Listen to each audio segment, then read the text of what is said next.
say that, you need like 4 things to your wellness program, say your, mental health, your physical health, your financial health, and then maybe social well-being also. When we started off, we also wanted to focus on how will we look at like the financial well-being of everybody, because this is a very different kind of a sector that people, and we have people coming from diverse like sectors in the organization.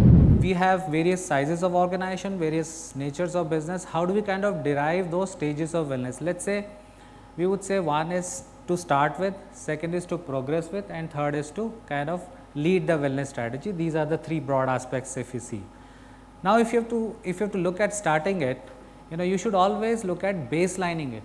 When we say baselining it, one should know what is the organizational and individual health status.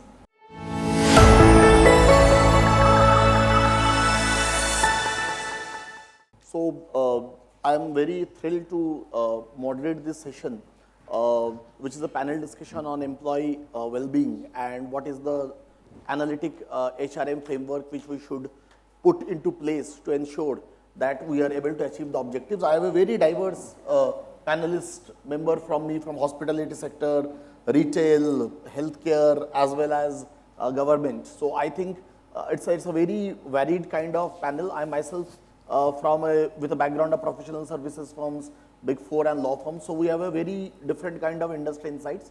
And we discussed among ourselves that because you all, the senior leadership of the senior members of the HR fraternity here, we thought that we will have this panel discussion to share our experiences rather than knowledge, because I think knowledge you all have already know about the wellness well-being. But we thought that what we are doing in our respective fields, if that can be a takeaway for this session, I think we will find that okay, it has been fruitful to you. Coming back to the topic, when you say well-being and wellness, so as you understand now, initially it was wellness, where it was more of a physical and mental health, which we all were more concerned with, a safe place to work, you are mentally strong and you are being given a physical security and everything. But when it has transitioned to a well-being, then probably few more items came into picture, like your financial stability, your social ecology, your career development. And I think that's where the entire transition or the entire shift has happened from just being a wellness to a well-being. And that's where we are trying to understand that how in various sectors this has evolved. Now, initially wellness was more on, okay, you should not be absent, because if you are not well, you will not be able to come to office. It is more to reduce the cost. But now it is more of how are you making the people grow. It's more of the growth culture. You are trying to ensure that how are you investing in people so that they are collaborating to help you in achieving the greater goal of the organization. Coming from my experience, being from a professional services firm, people are the only asset which we have, because there is nothing which is hardware, software, manufacturing which you are manufacturing. It's only the knowledge which is there. So it's a very different ball game when it comes to employee well-being and mental health, social health, career conversations and all. So we need to ensure that the people are there who are going through all these stages to ensure that the objective or the output which they are providing to the organization is to the supreme best, because the clients are coming at us for our advice, litigation and all those things, which is basically very knowledge centric. It's not that we are giving some products to them.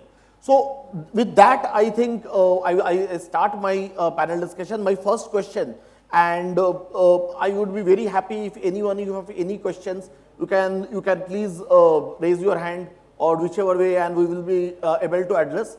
My first question is to Ajay, and Ajay is from the hospitality sector, and I would really like to understand, and he has a wide experience in hospitality sector for more than 16 years.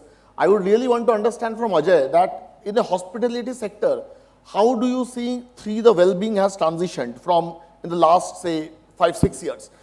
Pre-COVID, post-COVID, COVID was just a catalyst, but how do you think it has transitioned over a period of time?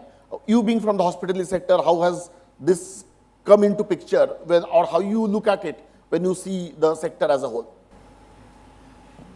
So, I hope I am audible. So, thank you, Anirban.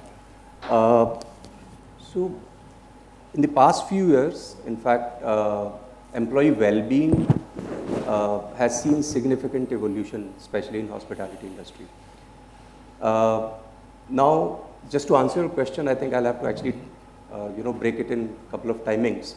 So we'll have to actually see the era which was before 2007.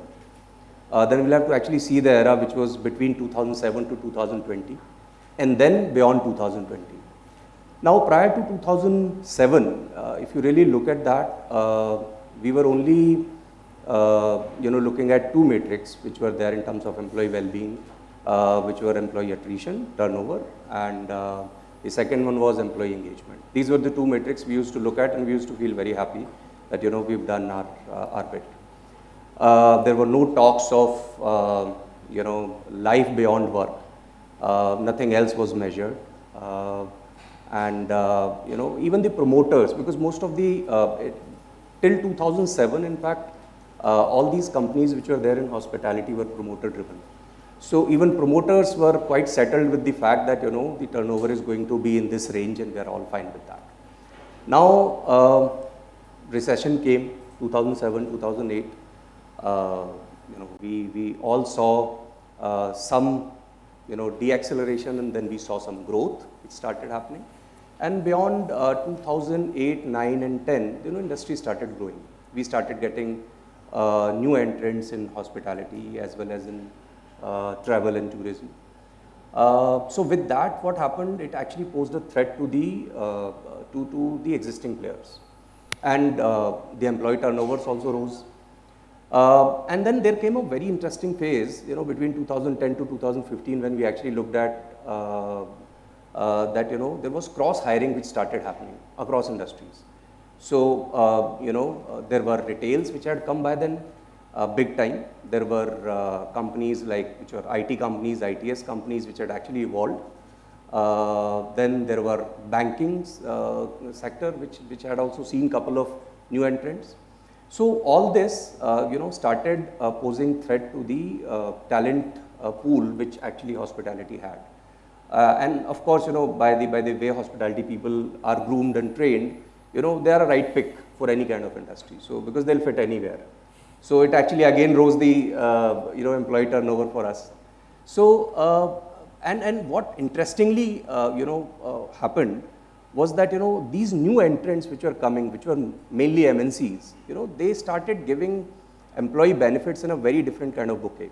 So they started offering things which were pick-up drop facilities. They started offering work-life balance in a way that we'll give you 6 days off, and it was very unheard of in hospitality earlier. So this actually kind of forced the hospitality players basically to rethink their own measures in terms of employee well-being, which they were not doing.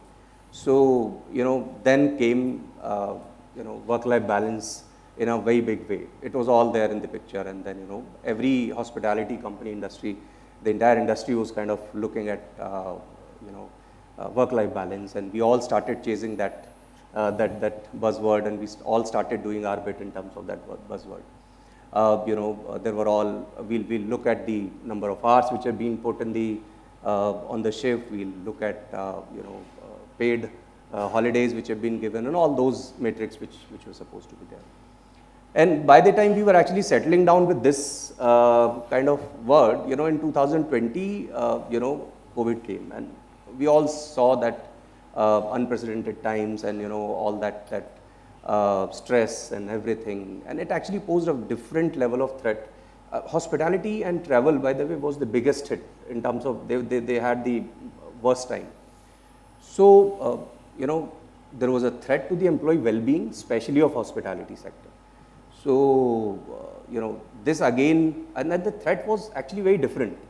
It was not how it used to be. So it was more towards it was more of a mental threat, more of emotional threat. It was threat which actually caused a lot of stress to employees. So then we all understood, and I'm talking about industry, we all understood that employee well-being is the new focus, and we really need to, because whatever metric you are kind of following, tracking, if you do not see the other side of it, if you do not look after your employees, all these metrics probably will fall apart. So that was the thing. So now if you ask me, employee well-being is the focus. We talk about all mental health support programs. We talk about all wellness support programs. You know, there are nutritional counselings, there are gym memberships, there are yoga meditation, there are stress reducing workshops, man. You know, there are general counseling sessions and everything. But are we measuring it? No, as of now, not. To be honest, we are not. But yes, there is an intent. So the intent is basically to kind of, put it into our existing structure of analytics and see if we can measure it, and year on year we can measure it, and if there are outcomes to it. So I think that's where the journey had been. Just to answer your question, that in terms of employee well-being in hospitality per se. Okay, excellent, Ajay. I think very interesting, and probably I think most of our industries have evolved right from being wellness to well-being, and this is the case. I think initially a decade back or even 15 years back, we were more worried about attrition, turnover rate, and then that's how now those numbers are just more into the only the report, but now people are more interested in, okay, what are you doing to ensure that your people are engaged?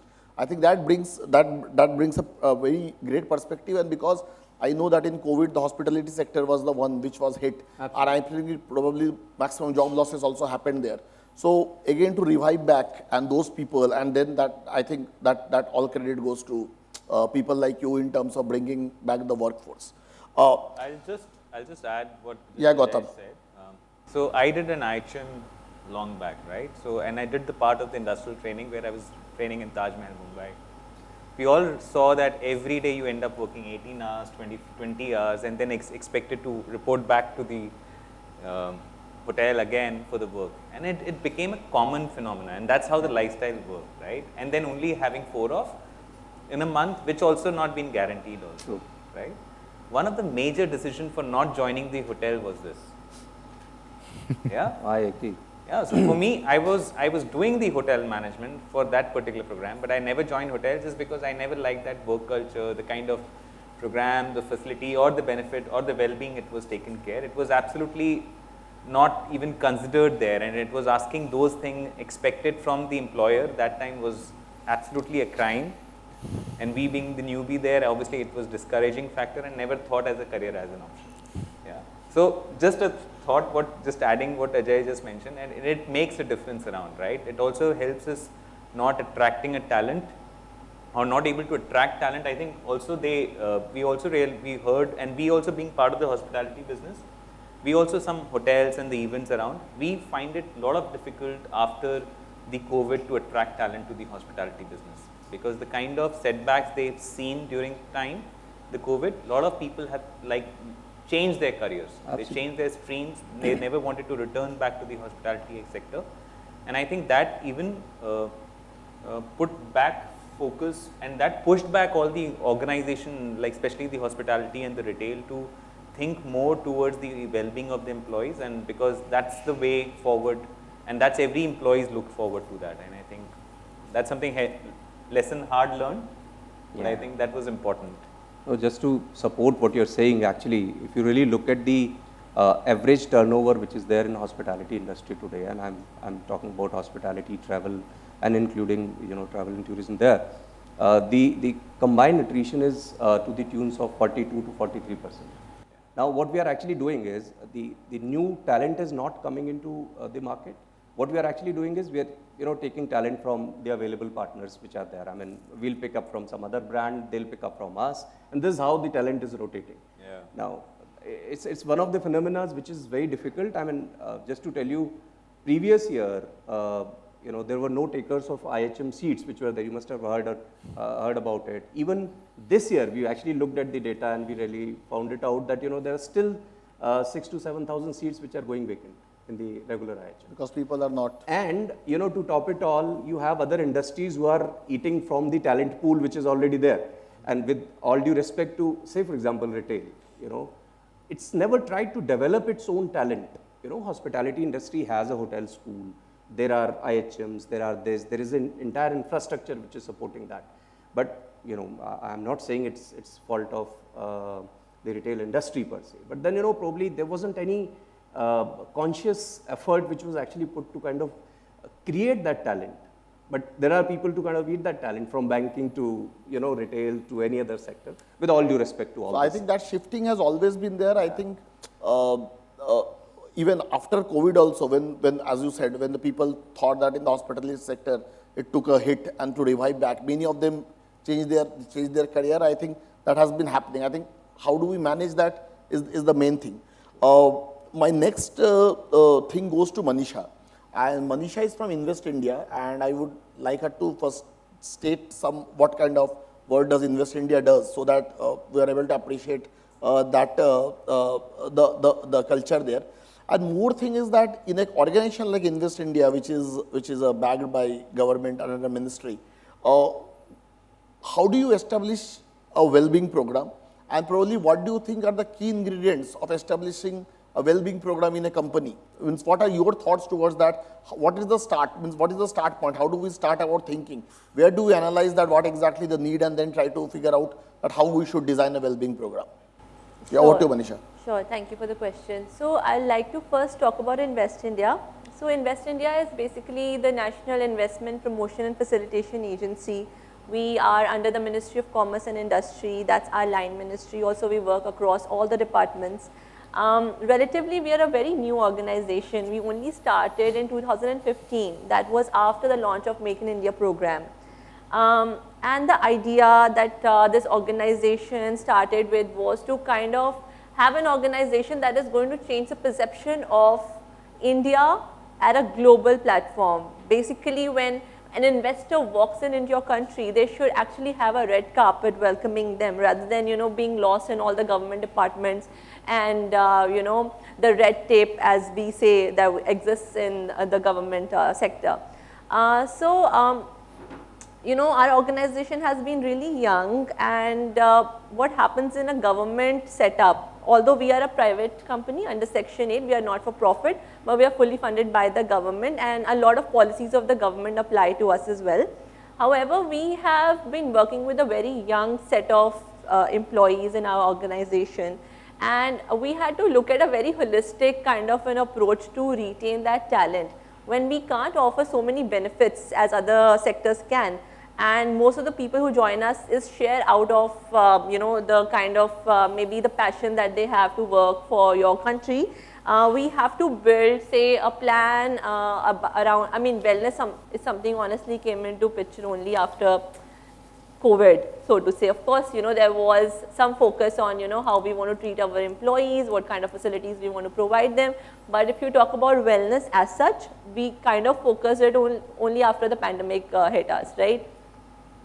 So, I mean, in our organization, of course, the focus has been on employee retention, employee growth, and, you know, all of those things apart. But if you talk about how to define, as per my understanding, what I have, you know, actually seen and experienced in the last 7 years that I've been in this organization, I feel you can go in every direction when it comes to well-being, right?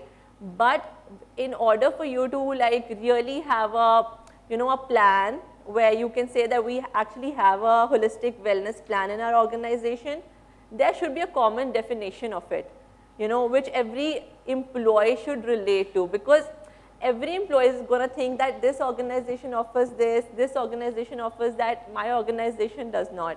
And it's very subjective and individual. For me, maybe my physical you know, wellness is more important than my mental wellness, or my financial wellness is more important.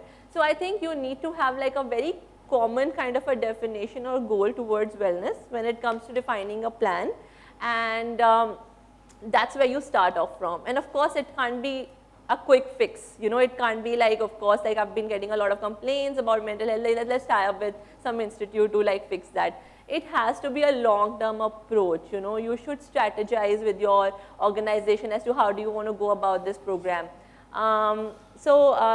At Invest India also, we started off like, when we say that, you know, you need like 4 things to your wellness program, say your, you know, mental health, your physical health, your financial health, and then maybe social well-being also.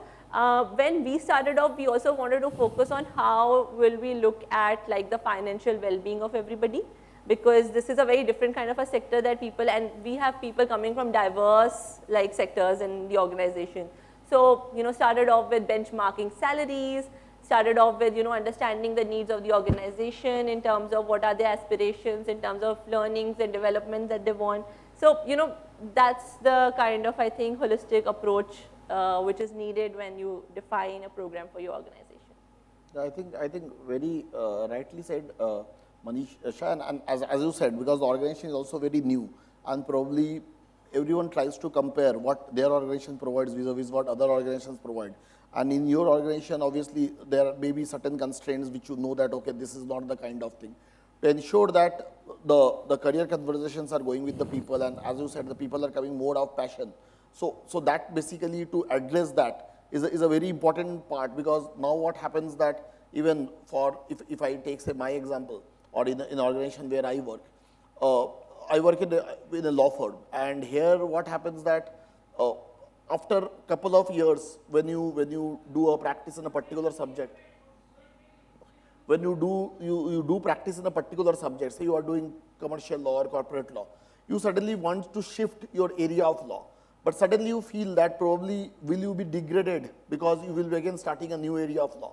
So something, we have a program that where you, after every 4 years, you can shift your area of law to a new area, and you will be retained at the same position, and you will go from there, because we understand the learning curve will be much faster, because you have the nuances, you have the intellect, and you will be able to draw that more.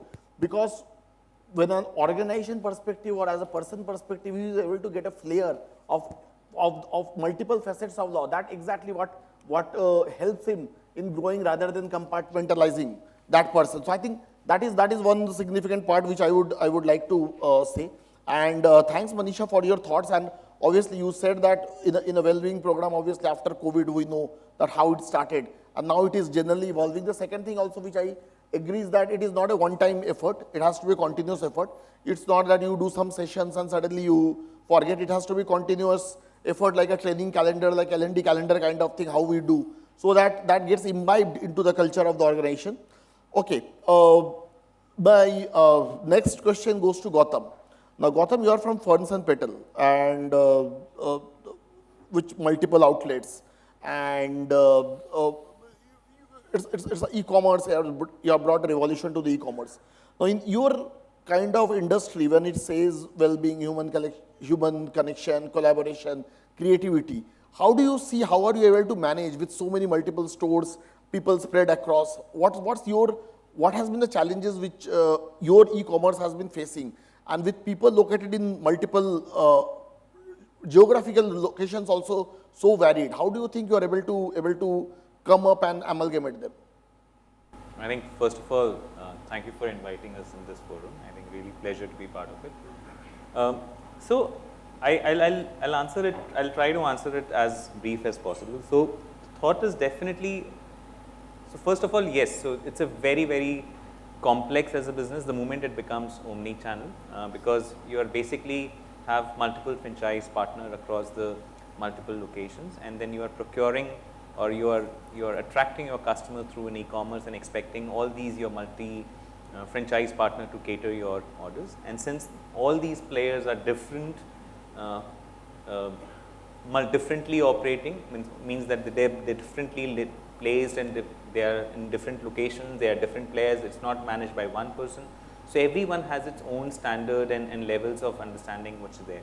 The first thing most is important that we need to ensure that while selecting the franchise player itself, okay, we've been very sure that they are aligned with our culture. They have the right mindset in terms of how they like to operate the business. Okay, are they looking for a short-term gain or are they looking for a long-term gain? Okay, how can we build their equity into the way they are managing their business? Okay, so that's the first piece. So basically, it's again like in hiring and onboarding and selecting the right partners around. Okay, so that's the first piece.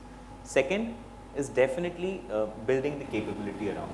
Okay, so a lot of capability, a lot of learning, training, and coaching, which is done while initially onboarding and then throughout the journey of their business. Okay, so even when there is a new category gets launched, or there is a work in progress, or there are certain opportunity areas which is coming up from their outlets or something, or any business is facing any challenges, how they should overcome, and sharing those best practices, that's something which we are doing.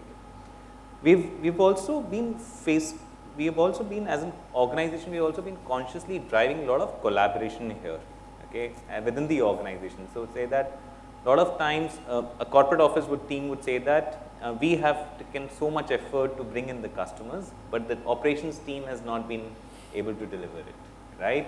And hence my customer is not coming back, okay? And then for us to retain our customers or bring them, the cost of acquisition is really going high.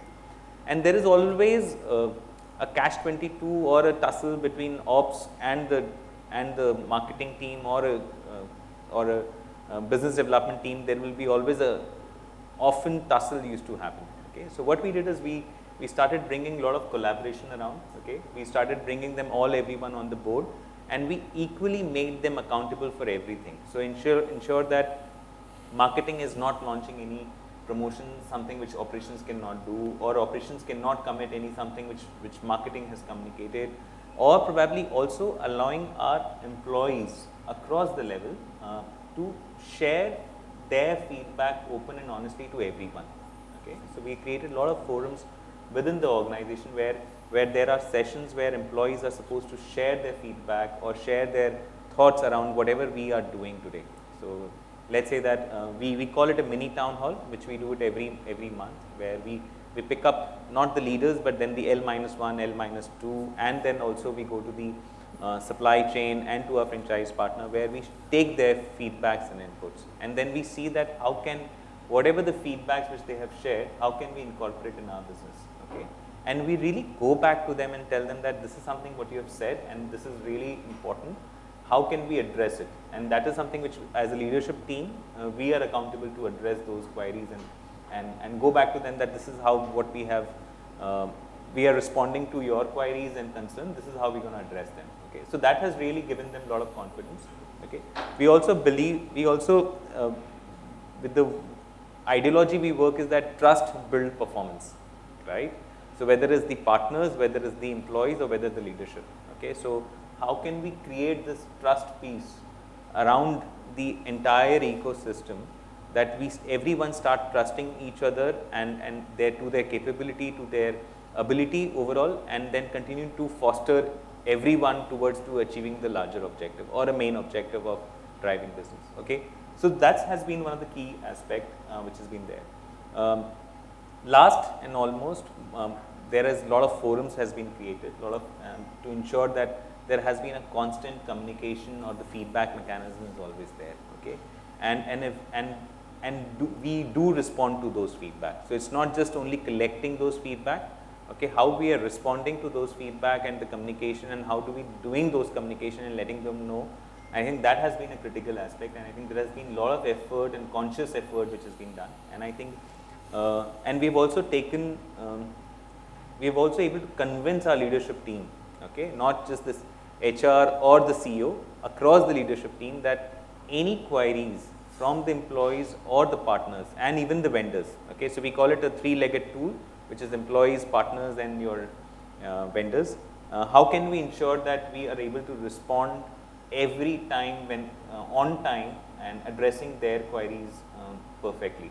Okay, so I think that has all helped for us, and I think this is something we are on the path of building this trust and making it more stronger, but I think still a long way to go. But again, very, very happy to see the collaboration coming up, a lot of creativity coming up. We've seen a lot of innovations, most of the innovation ideas have actually come from the bottom. Okay, we have seen that all our ground team, our franchise partner has been the key pillar or the key they have been the main source of inspiration and ideas, where we have been able to create more impactful things and able to do more bigger things, which has made a lot of impact towards the business. Okay, so that has helped honestly for us. Okay, well said, Gautam. I think 2-3 couple of points which I would like to catch. One is around the capability, which you said that building, because once you are giving to the franchisee partner, you have to ensure that they are aligning with your culture. And it's because all are in various geographical locations. It's not that in the same, imbibing the culture and transmitting to them at the same time to ensuring that they are adhering to that itself a big thing. So I think you have a lot of emphasis on the capability building in where you use the selection of the franchisee partners, because ultimately they are your brand ambassadors. General public may think that they are also part of Ferns and Petals, and they may feel that, okay, if they have not got a service, it hampers the brand of the organization. The second thing is on the feedback, which you said that, okay, taking the feedback back and then looping into the overall system and then overhauling the system to ensure that you are able to get it. Third is the trust build performance, because in this kind of business, as you said, there are multiple people and there will always be a tussle between the business and marketing guy and say operations guy. So how ensure that each one trusts that they are doing their work efficiently and doing. I think that's something is a great thing. And I think while we were also discussing on the speaker launch with Gautam, he also said that probably because of organizations like Ferns and Petals, people have now started acknowledging their families, personal, suppose there is anniversary, birthdays, you will send reminders, you don't miss out on that. So every day is some day. So you have a sibling day, you have a Mother's Day, you have a Father's Day. Earlier it were only specific occasions, but now we have started celebrating all occasions, which has brought us close to our family members. And I think that COVID was the time when this certainly got accelerated because everyone at home. So I think that's a great thing. Now, last coming to Sudhir, and Sudhir is from Excel Healthcare, and I think the entire healthcare business, obviously it was there for last say a decade or so, but certainly it took a shift, or the entire business got a catalyst kind of thing over the last 3-4 years. And then I really wanted to understand from Sudhir that in how the healthcare service providers are actually helping the organizations in designing a complete well-being program. At the same time, how do you think that, what are your thoughts on the changing health benefits landscape in your kind of industry? Sure, thanks Anirban, and thanks Sapphire for organizing this and inviting us to this discussion. Before I come back to your question, let me take a detour. When they said that your panel session is in the second half, I was googling how to keep the attention span intact. So the best I could come up with, I requested the organizer to fill in those chocolates on your desk. So please help yourself, as I read that when your mouth is working, your mind should remain active. So with that, I think there have been very interesting discussions so far in the day has happened, and we cannot reiterate more that we are living in very interesting times for many reasons. We have moved from VUCA to now, Bina is what we said in the morning. We are living in a mixed reality world where the boundaries of virtual and real world are actually disappearing. So in fact, it's more virtual than real. If you see right in this room itself, will be 70-80% with their mobile in their hand, including myself.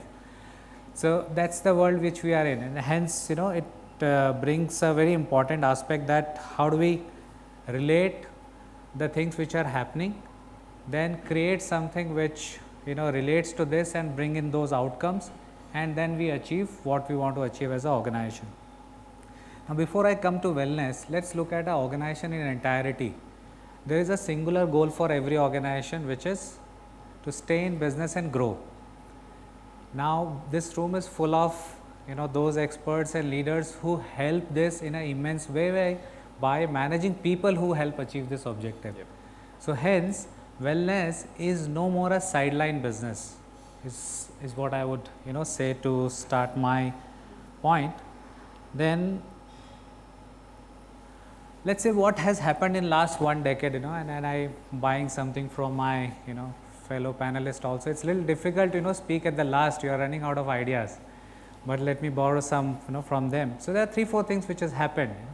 The first thing which has changed is how access has changed in last 10-15 years.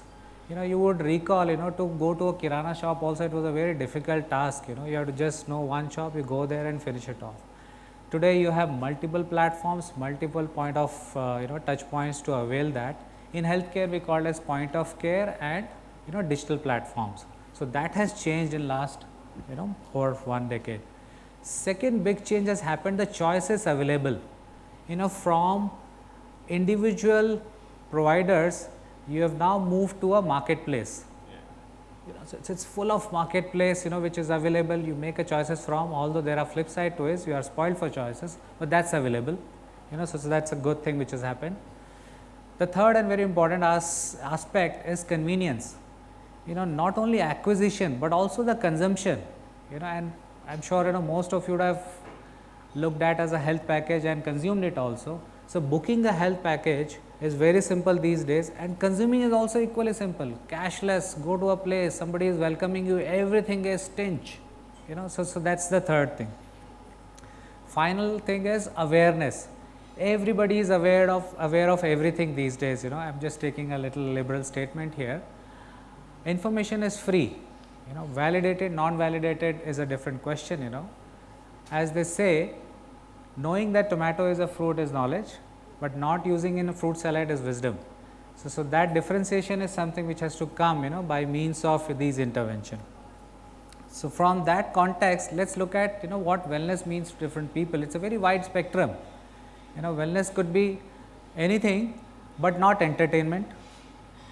It can be entertaining, but it has a very wide connotation, and very close, could be a name like Ferns and Petals. By just listening to it, it brings a lot of soothness in your thought, it brings a lot of smiles. So wellness is something which can bring, changes in your health outcome. That's how, we'll put it, and then I'll bring in those aspects, how it will bring those concepts.